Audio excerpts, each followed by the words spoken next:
Hello hi అండి. చూసారండి స్ఫటికలింగం ఈరోజు అయితేనండి నేను మూడో సోమవారం కదండి, మీకు ఇంకో శివాలయం చూపిద్దామని మాకు దగ్గరలో ఉన్న శివాలయానికి అయితే వచ్చానండి.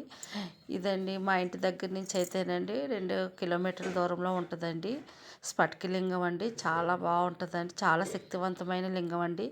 దీన్ని కాశీ నుంచి తెచ్చారంటారండి. మరి నేను ఎప్పుడు మా మ్యారేజ్ డేకి పుట్టినరోజులకి అయితే వెళ్తానండి అక్కడికి.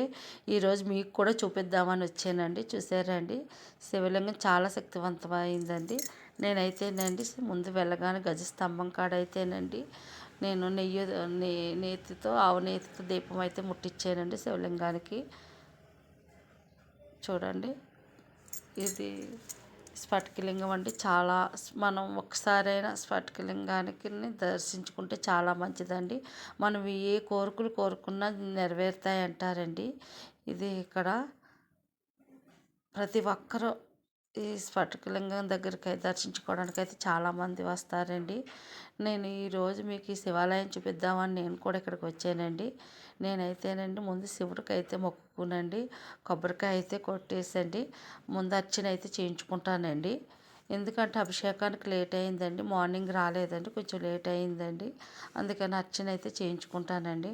ముందు శివలింగానికి ముందు కొబ్బరికాయ కొట్టుకునండి పంతులు గారి దగ్గరికి అయితే పట్టుకెళ్ళానండి. మనకి ఆయన అర్చన చేస్తారండి. అర్చన అయితేనేమో 25 రూపాయలండి, అభిషేకం అయితే 51 రూపాయి అండి. ఓకేనండి, మనకి ఇప్పుడైతే అర్చన చేయించుకుందామండి. చాలా శక్తివంతమైందంటండి శివలింగం. మనం ఏం కోరికలు కోరుకున్నా నెరవేరుతాయటండి. చూడండి, ఆయన మన పంతులు గారు శివలింగం గురించి చెప్తారు, వినండి. కార్తీక సోమవారం అంటే మీ అందరికీ తెలిసిన నానుడి విషయం ఏంటంటే, ఇది కార్తీక సోమవారం నాడు ఎవరైతే పూజ కానీ ఏం చేసినా కానీ కనీసం నీళ్ళనే పోయి అభిషేకం చేసుకోవచ్చు. ఆ విషయంలో ఎందుకు చెప్తానంటే, ఏదైనా సరే దానికి ఇంతనే అంతనే లేదు, ఇది భోళా అంటాడు. దానికోసం ఈ విధంగా మనం ఏర్పాటు చేశారు. అంటే ఈయన మాట్లాడితే ఏదనుకుంటే పని అవుతాయి. కాకపోతే ఎలాగంటే ఇంకా వాళ్ళకి ఇంత ఎంత ఎవరైనా చేసుకోవచ్చు.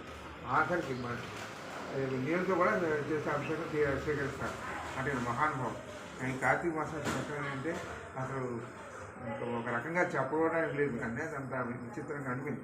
అంత అనుభూతి అది స్వయం ప్రత్యక్షంగా పరోక్షంగా కానీ ఇంకా ఏ విధంగా కానీ మీరు ఫలితాన్ని అనుభవిస్తారు. కార్తీక మాసం ఏం చేసినా కానీ ఏది ఇచ్చినా అదనమాట. మన చూసి నాగలక్ష్మి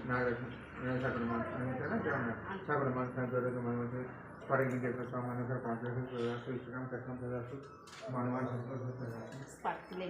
చూసారా అండి, ఇది స్ఫటికలింగం అండి. ఇక్కడ ఇదంతానే చాలా బాగా ఉందండి. స్ఫటికలింగం కాడ మనం పూజ కూడా చేయించుకోవచ్చండి. నేనైతేనండి మాకు పంతులు గారు అయితేనండి మా గోత్రనామాలతో అండి అర్చన అయితే చేస్తున్నారండి. ఇంకా మంత్రాలు అయితే చదవండి. మంచిగా అనిపించిందండి. కొంచెం లేట్ అవ్వడం వల్ల అభిషేకానికి మిస్ అయ్యానండి. ఎలాగైతే నా దేవుడి దయవల్ల అర్చన అయితే జరిగిందిలేండి. చాలా బాగా చేశారండి ఆయన, మంచిగా నెమ్మదిగానే. చూసారా, మరి మీరు కూడా వెళ్ళండి. చూసారా అండి, ఎంత అందంగా శివయ్యని అలంకరించారో. అలంకారం ప్రియుడి కింద చాలా బాగా అలంకరించారండి. ఒకసారి శివాలయంలోనండి మార్నింగ్ 7కే జరుగుతుందండి అభిషేకము. నాకు అదే ఫీల్ అయ్యానండి. సోమవారం అభిషేకం చేయించుకోలేకపోయానండి, కొంచెం లేట్ అయ్యిందండి. దానివల్ల ఇంకా బయట అయితేనండి నేను అభిషేకం చేసుకున్నానండి. ఇక్కడ బయట శివలింగాన్ని అయితే పెట్టారండి, అక్కడే అభిషేకం అయితే చేసుకున్నానండి. పూజ చేసుకున్నాను, అభిషేకం చేసుకున్నాను. ఇంకా ఇలాగైతేనండి జరిగింది ఈరోజు 16వ రోజు కార్తీక మాసంలో నా పూజ అయితేనే. నేను ఈ వీడియో మరి మీకు నచ్చుతుంది అనుకుంటున్నానండి. ఈ వీడియో మరి మీకు నచ్చినట్లయితే షేర్ చేసి లైక్ చేసి సబ్స్క్రైబ్ చేయండి. మీకు ఏదైనా డౌట్ ఉంటే కామెంట్ రూపంలో పెట్టండి. ఓకేనండి, బాయ్ అండి.